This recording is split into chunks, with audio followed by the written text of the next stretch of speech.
बंधु माने आजिर एही भिडियोटी मेष राशि व्यक्तिविशेष मानक पई बहुत गुरुत्वपूर्ण भिडियो अटे। आजिर एही भिडियो रे आमे माने जानिबा 2024 सेप्टेम्बर मासटी मेष राशि व्यक्तिविशेष मानक पई किपरि रहिबो। मेष राशि मासिक राशिफल उपरे आलोचना करिबा।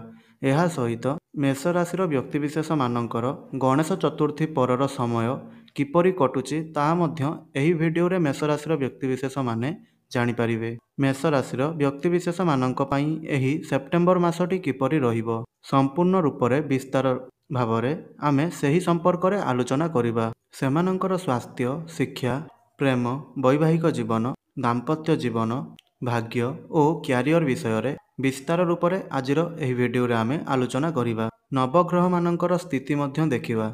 नवग्रह केउं प्रकारर फल देबारे सेमाने सक्षम हेबे सेही संपर्क रे आमे जानिबा। शेषरे अशुभत्व प्रदान करुथुबा किछि विशेष ग्रह मानक संपर्क रे जानिबा। सेथिपई आमर एही भिडियोटी को आपण स्किप न करी शेष पर्यंत निश्चय देखंतु एवं जदि आपणकर मेष राशि होइथाय तेबे चैनलटी को सब्सक्राइब करी भिडियोटी को गुटिए लाइक निश्चय करंतु एवं तळे आसुथुबा कमेंट बॉक्स रे जय श्री गणेश अवश्य लेखंतु। तेबे आसंतु आरंभ करिबा आजिर एही कार्यक्रम को जहाँकि आपणकर जन्म राशि एवं चंद्र राशि उपरे आधारित अटे। सेप्टेम्बर मासर आरंभरू स्थिति संपर्क रे नवग्रह मानक विषय रे आमे प्रथमे आलोचना करिबा। आमर राशि चक्रर 12 गोटी राशि मानक मध्यरू प्रथम राशिटी हेउछि मेष राशि एवं एहा सहित आपणक राशिर स्वामी ग्रह हेउछन्ति मंगल। तो बंधुगण मंगल आपणक कुंडली रे बा आपणकर राशि घरे तृतीय भाव रे अछन्ति। एहा सहित आपणकर द्वितीय भाव रे अछन्ति देवगुरु बृहस्पति, पंचम भाव रे अछन्ति सूर्य एवं बुध, षष्ठ भाव रे अछन्ति केतुंक सहित शुक्र, आपणकर एकादश भाव रे अछन्ति शनि एवं द्वादश भाव रे अछन्ति राहु। तेबे सर्वप्रथमे आसंतु जानिनेबा आपणकर एही सेप्टेम्बर मासरे स्वास्थ्य आपणकर किपरि रहिबो। तो बंधुगण कुंडली रे प्रथम भावटी होइथाय स्वास्थ्यर भाव, आपणकर इम्यूनिटी सिस्टमर भाव। तो बंधुगण आपणकर प्रथम भावर स्वामी हेउछन्ति मंगल। तो मंगल आपणकर तृतीय भाव रे विराजमान अछन्ति एवं एही मासरे मध्य मंगलंकर कौनसी राशि परिवर्तन हेबार नाही एवं आपणकर तृतीय भावटी होइथाय आपणकर साहस एवं पराक्रमर भाव। तो आपणकर स्वास्थ्य को नहीं करी कौनसी चिंता करिवार आवश्यकता नाही। मात्र जदि आपण अधिक भ्रमण करूछन्ति, यात्रा करूछन्ति, सामाजिक कार्यकलाप रे आपण अधिक समय विनियोग करूछन्ति तेबे सेहीपरि परिस्थिति रे आपण निजर स्वास्थ्य प्रति ध्यान रखंतु। विशेष करी आपण जेतेबेले कौनसी यात्रा को कौनसी स्थान को यात्रा करूछन्ति सेतेबेले आपण निजर खाइबा पीबा उपरे टिके ध्यान दियंतु एवं जदि आपण सामाजिक कार्यकलाप रे आपणकर अधिक समय विनियोग करूछन्ति तेबे सेतेबेले मध्य आपण निजर स्वास्थ्य प्रति ध्यान दियंतु एवं आपणक उपरे आपणकर कार्यभार अधिक रहिबा कारणरू आपणकु टिके अधिक टायर्ड मध्य लागिपारे। एहा व्यतीत आपणकर एही मासरे स्वास्थ्य संबंधित अन्य कौनसी प्रकारर समस्या गुड़िक देखा जाऊ नाही। एबे आसंतु जानिबा आपणकर शिक्षा जीवन किपरि रहिबो एही सेप्टेम्बर मास 2024 रे विद्यार्थी मानक पई किपरि रहिबो एही सेप्टेम्बर मासटी। बंधु माने पंचम भावटी होइथाय आपणक कुंडलीर शिक्षा क्षेत्रर भाव एवं आपणकर पंचम भावर अधिपति हेउचंती सूर्य। सूर्य आपणकर पंचम भावरे अर्थात से तांकर निज घरे ही विराजमान अछंती। आउ सूर्यंक सहित बुध मध्य से पंचम भागरे मध्य विराजमान अछंती एवं बुध को मध्य बुद्धिर कारक ग्रह बोली मध्य माना जाइथाय। सूर्य 16 सेप्टेम्बर पर्यंत आपणकर पंचम भावरे रहिबे। तेबे 16 सेप्टेम्बर पूर्वरु आपणकर पाठपढ़ार स्थिति सबुठारु अधिक भल रहिबो कारण सूर्य स्वराशि रे स्व घरे विराजमान अछंती एवं से निजर गृह को मजबूत बनाउछंती, आपणकर पाठपढ़ार स्थिति को मध्य मजबूत बनाउछंती। तेबे 16 सेप्टेम्बर पूर्वरु जदि आपणकर कौनसी प्रकारर एग्जाम अछि तेबे आपणको निश्चय सेथिरे सफलता प्राप्ति हेबो। एहा सहित पंचम भावरे सूर्य एवं बुध बुधादित्यर निर्माण मध्य करूछंती। मात्र 15 सेप्टेम्बर परे आपणकर पाठपढ़ार स्थिति किछिटा दुर्बल होइपारे आपणकर पाठपढ़ारे मध्य मन न लागि पारे आउ आपणकर माइंड आपणकर आउ कौनसी जिनिस को मध्य डाइवर्ट होइपारे ଆପଣଙ୍କ ପାଇଁ ସବୁଠାରୁ ଭଲ ରହିବ ଯଦି ଆପଣ 15 ସେପ୍ଟେମ୍ବର ପୂର୍ବରୁ ଆପଣଙ୍କର ଯଦି କୌଣସି ପ୍ରକାରର ଏକ୍ଜାମ୍ ଥାଏ ତେବେ ସେଥିରେ ନିଶ୍ଚିନ୍ତ ରୂପରେ ଆପଣଙ୍କୁ ଶୁଭ ଫଳ ପ୍ରାପ୍ତି ହେବ। ଏବେ ଆସନ୍ତୁ ଜାଣିବା ଆପଣଙ୍କର ପ୍ରେମ ଜୀବନ କିପରି ରହିବ ଏହି ସେପ୍ଟେମ୍ବର 2024ରେ। ତ ବନ୍ଧୁମାନେ, କୁଣ୍ଡଳୀର ପଞ୍ଚମ ଭାବଟି ଶିକ୍ଷାର ଭାବ ହେବା ସହିତ କୁଣ୍ଡଳୀର ପଞ୍ଚମ ଭାବଟି ମଧ୍ୟ ହୋଇଥାଏ ଆପଣଙ୍କର ପ୍ରେମ ଜୀବନର ଭାବ ଏବଂ ସନ୍ତାନର ଭାବ। ମଙ୍ଗଳ ଆପଣଙ୍କର ତୃତୀୟ ଭାବରେ ଅଛନ୍ତି। ସୂର୍ଯ୍ୟ ଆପଣଙ୍କର ପଞ୍ଚମ ଭାବରେ ଅଛନ୍ତି ଏବଂ ସୂର୍ଯ୍ୟଙ୍କ ସହିତ ବୁଧ ମଧ୍ୟ ଆପଣଙ୍କର ପଞ୍ଚମ ଭାବରେ ଅଛନ୍ତି। ତ ଆପଣଙ୍କର ପାର୍ଟନର ଆପଣଙ୍କର ବହୁତ ଅଧିକ ଯତ୍ନ ନେବେ ଏବଂ ସେ ଆପଣଙ୍କ ପାଇଁ ମଧ୍ୟ ବହୁତ ଅଧିକ ପଜେସିଭ୍ ରହିବେ। ମାତ୍ର 15 ଅଗଷ୍ଟ ପରେ ଆପଣଙ୍କର ପ୍ରେମ ସମ୍ପର୍କରେ ବା ପ୍ରେମ ଜୀବନରେ କେତେଗୁଡ଼ିଏ ସମସ୍ୟା ଦେଖାଦେଇପାରେ। ଆପଣଙ୍କ ମଧ୍ୟରେ ଏବଂ ଆପଣଙ୍କର ପାର୍ଟନରଙ୍କ ମଧ୍ୟରେ ଟିକିଏ ଜିଦ୍ଦି ସ୍ୱଭାବ ଦେଖାଦେଇପାରେ। ଆଉ କୌଣସି କଥାକୁ ନେଇ ଆପଣଙ୍କ ଦୁହିଁଙ୍କ ମଧ୍ୟରେ ଯୁକ୍ତିତର୍କ ମଧ୍ୟ ହୋଇପାରେ। କାରଣ 15 ସେପ୍ଟେମ୍ବର ପରେ ସୂର୍ଯ୍ୟ ଆପଣଙ୍କର ଷଷ୍ଠ ଭାବକୁ ଆସିବେ ଏବଂ ତାହାପରେ ସେ ଆପଣଙ୍କର ଦ୍ୱାଦଶ ଭାବକୁ ଦୃଷ୍ଟି ଦେବେ। ଏବେ ଆସନ୍ତୁ ଜାଣିବା ଆପଣଙ୍କର ବୈବାହିକ ଜୀବନ କିପରି ରହିବ ଏହି 2024 ସେପ୍ଟେମ୍ବର ମାସରେ।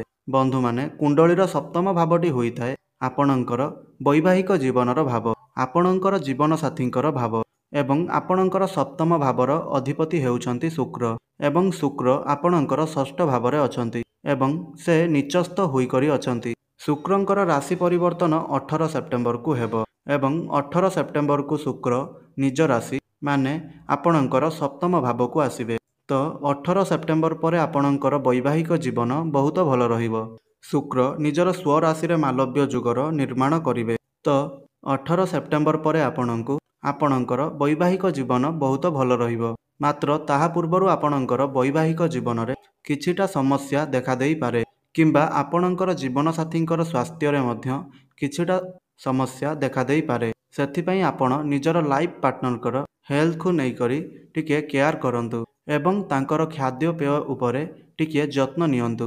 ଥଣ୍ଡା, କାଶ, ଜ୍ୱର ଏଭଳି କିଛି ସମସ୍ୟା ସବୁ ଆପଣଙ୍କର ଜୀବନସାଥୀଙ୍କ ନିକଟରେ ଦେଖାଦେଇପାରେ। ତ ବନ୍ଧୁମାନେ, ଦୁଇ ପ୍ରକାରର ସମସ୍ୟା ଦେଖାଦେଇପାରେ। ହୁଏତ ଆପଣଙ୍କ ଲାଇଫ୍ ପାର୍ଟନରଙ୍କର ହେଲ୍ଥକୁ ନେଇକରି ସ୍ୱାସ୍ଥ୍ୟକୁ ନେଇକରି କିଛି ସମସ୍ୟା ଦେଖାଦେଇପାରେ, ନଚେତ୍ ଆପଣଙ୍କର ବୈବାହିକ ଜୀବନକୁ ନେଇ କିଛି ସମସ୍ୟା ଦେଖାଦେଇପାରେ। ମାତ୍ର 17-18 ସେପ୍ଟେମ୍ବର ପରେ ଆପଣଙ୍କର ବୈବାହିକ ଜୀବନ ସୁଖମୟ ହେବା ସହିତ ଆପଣଙ୍କର ଲାଇଫ୍ ପାର୍ଟନରଙ୍କର ସ୍ୱାସ୍ଥ୍ୟରେ ମଧ୍ୟ ବହୁତ ଭଲ ରହିବ।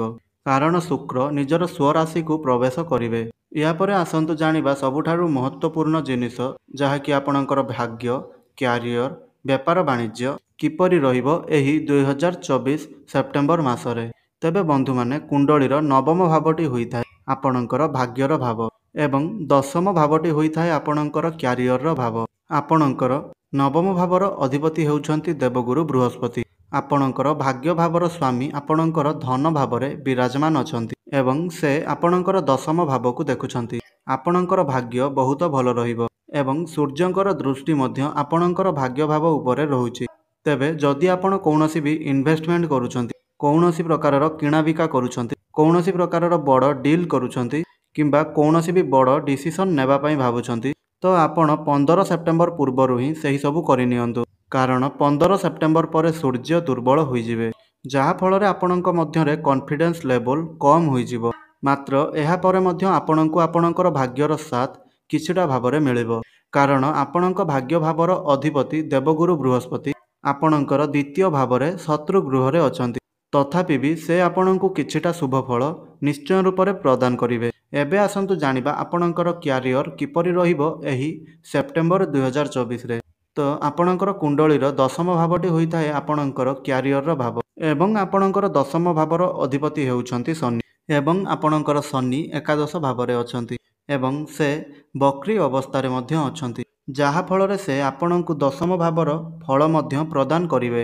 ଶନି ଏଠାରେ ଆପଣଙ୍କର କାର୍ଯ୍ୟର ଭାରକୁ ବୃଦ୍ଧି କରାଇବେ କାରଣ ଶନି ହେଉଛନ୍ତି କର୍ମର କାରକ ଗ୍ରହ ଏବଂ ଯେଉଁ ବ୍ୟକ୍ତିମାନେ ନିଜର କାର୍ଯ୍ୟକ୍ଷେତ୍ରରେ ପରିବର୍ତ୍ତନ ଚାହୁଁଛନ୍ତି ସେମାନଙ୍କର ପରିବର୍ତ୍ତନ ହେବାର ମଧ୍ୟ ସୁଯୋଗ ବନୁଅଛି ଏବଂ ଯେଉଁ ବ୍ୟକ୍ତିମାନଙ୍କ ପାଖରେ କୌଣସି ପ୍ରକାରର ଚାକିରି ନାହିଁ ସେମାନଙ୍କୁ ମଧ୍ୟ 16 ସେପ୍ଟେମ୍ବର ପରେ କୌଣସି ପ୍ରକାରର ଏକ ଚାକିରି ମିଳିବାର ମଧ୍ୟ ସଂଯୋଗ ବନୁଅଛି।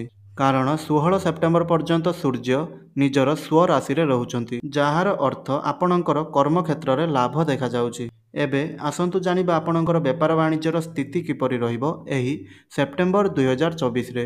तो बंधुगण बेपार वाणिज्य दृष्टि जदि आमे देखिबा एही मासटी आपणक पई एवरेज रहिबो। 18 सेप्टेम्बर पर आपणकर बेपार वाणिज्य स्थिति रे उन्नति परिलक्षित हेबो। तेबे अशुभत्व प्रदान करुवा ग्रह मानक पई आसंतु जानिनेबा किछि प्रतिकार जेउ प्रतिकार गुडी करिबा फଳରେ एही मासरे आसुथिबा समस्त अशुभत्वर खंडन होई पारिबो। तो सेथिपई प्रतिदिन आपण हनुमान चालीसार पाठ करंतु। एहा सहित मंगलंकर बीज मंत्रर जप मध्य आपण प्रत्येक दिन करंतु। एहा सहित आपण प्रतिदिन सूर्य को अर्घ्य अर्पण करंतु एवं महादेवंकर मध्य पूजा अर्चना करंतु। तो बंधुगण आपणकर जीवन मंगलमय हेउ एहा ही ईश्वरंक निकटरे मोर प्रार्थना। धन्यवाद।